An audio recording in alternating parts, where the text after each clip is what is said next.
Shalom, brothers and sisters. It's always a blessed opportunity by Yahuwah to come before you and to elaborate on his scriptures and his understandings of things.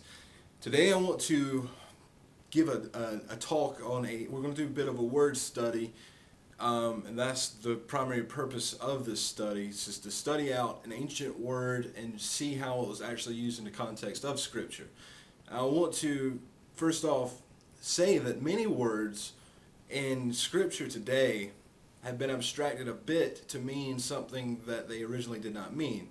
We don't really use a lot of the words that are in the King James versions, and a lot of the other versions are some of them are completely just warped. I mean, we see that versions such as the New International Version completely omit Scripture, which is outright heresy. Yahuwah says that if you take away or add to any of his words, that you will find yourself in the lake of fire. So there's nothing to be playing around with when we begin to alter his words.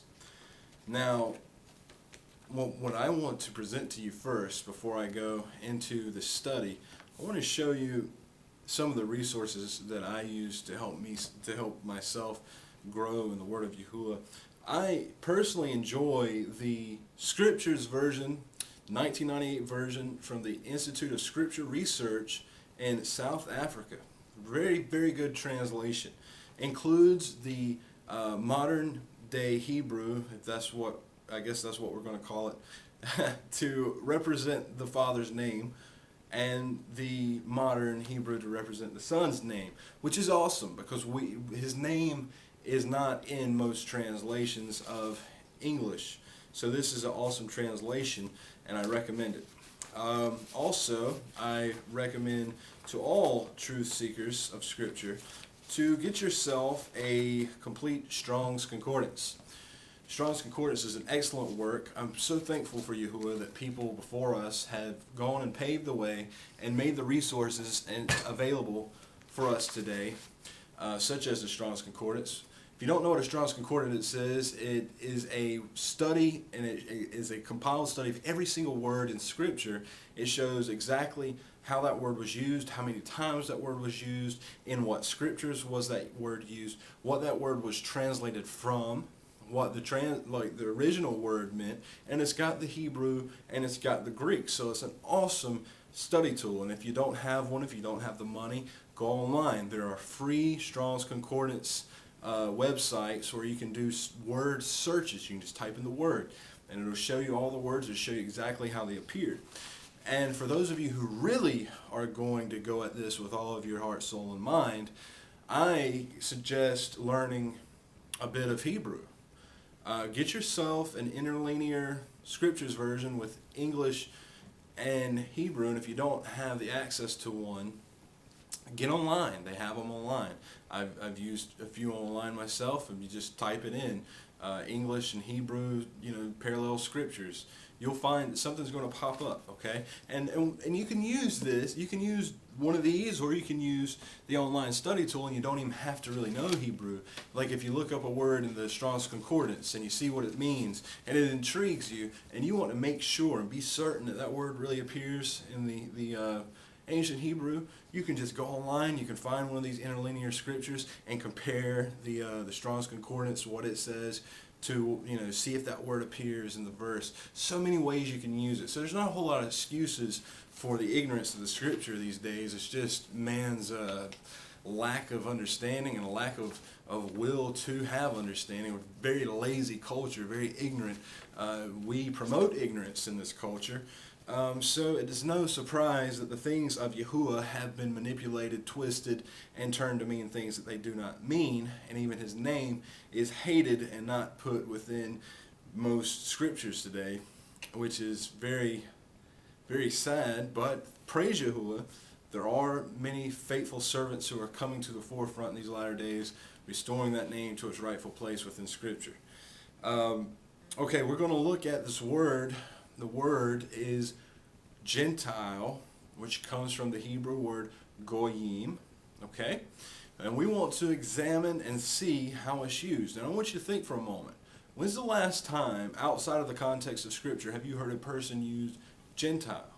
Most people who use it are basing it upon Scripture. Okay, it's not something that people who are unfamiliar with Scripture really use. They don't just all walk around saying Gentile. And I think the reason is because no one really understands what it means in English to begin with. And a lot of people who are using the Hebrew form Goyim for some kind of racist slur. And there are several groups doing this. I'm not accusing just one. There are many groups. And they need to examine how the word actually was used in Scripture, because I'm here to tell you that no matter what the Strong's Concordance says, or what any tool that we use say, if we use these things in a way that we can compare the way certain words are used and look at the context that are always used in, we will be able to find what the word ultimately means, okay? And I'm going to provide before you the link right before you right now so you can follow along with me and check out everything I'm saying for yourself. It's the Strong's Hebrew number 1471. It's Goy. The plural form is Goyim. And we see, if you go to the link, you can read some of the information that I'm telling you right now. The word was translated into English as nation 374 times. So it's translated as nation the most. It's translated heathen 143 times, which is 200 plus less times than the word nation. Then Gentiles only 30 times. I mean, that's drastic when you compare to the 374 times it was translated nation. And then it's translated people 11 times. Now, what's interesting about this is they translated these words into whichever word seemed to fit the mood at the time, whatever would create the less confusion, because they had already started to make this word mean something that it already hadn't meant in the context of Scripture. And I think the best place to look at to see how this word was used is let's look at the way the word was first used in the book of Bereshith, in the beginning, Genesis.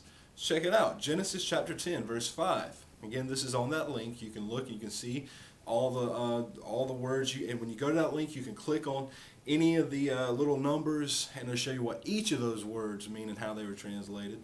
That's why Strong's Concordance is so vital to our understanding. But Genesis chapter 10, verse 5, by these were the isles of the Gentiles. This is the first time we see Gentiles divided in their lands, everyone after his tongue, after their families, and their nations. Now this is describing the sons of Japheth, okay, if you read in the Scriptures.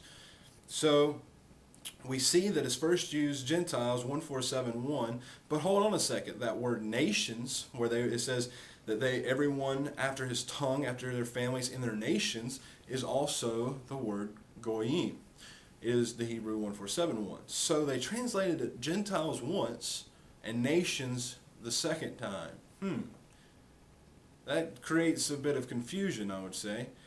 Let's go to Genesis 10:20. Okay, let's look at the sons of Ham.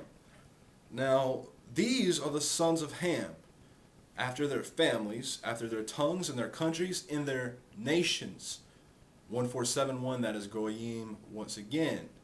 You can check this with a parallel scriptures version. Anybody who knows Hebrew and has a Torah that they can look at, they can verify what I'm saying here.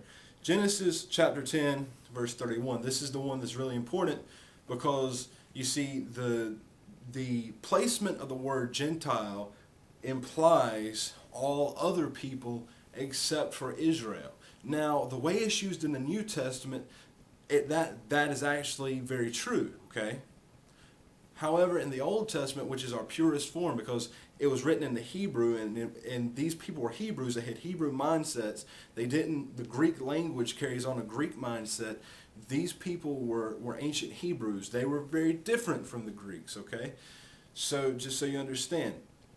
Now, this is what it's been implied to mean. However, we know that Abraham was Shemitic. He came from the sons of Shem.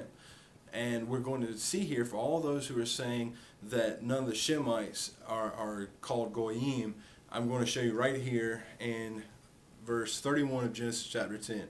These are the sons of Shem, after their families, after their tongues and their lands, after their nations. They're Goyim once again. See, the word Goyim is not a bad word for all of you who are using it ignorantly.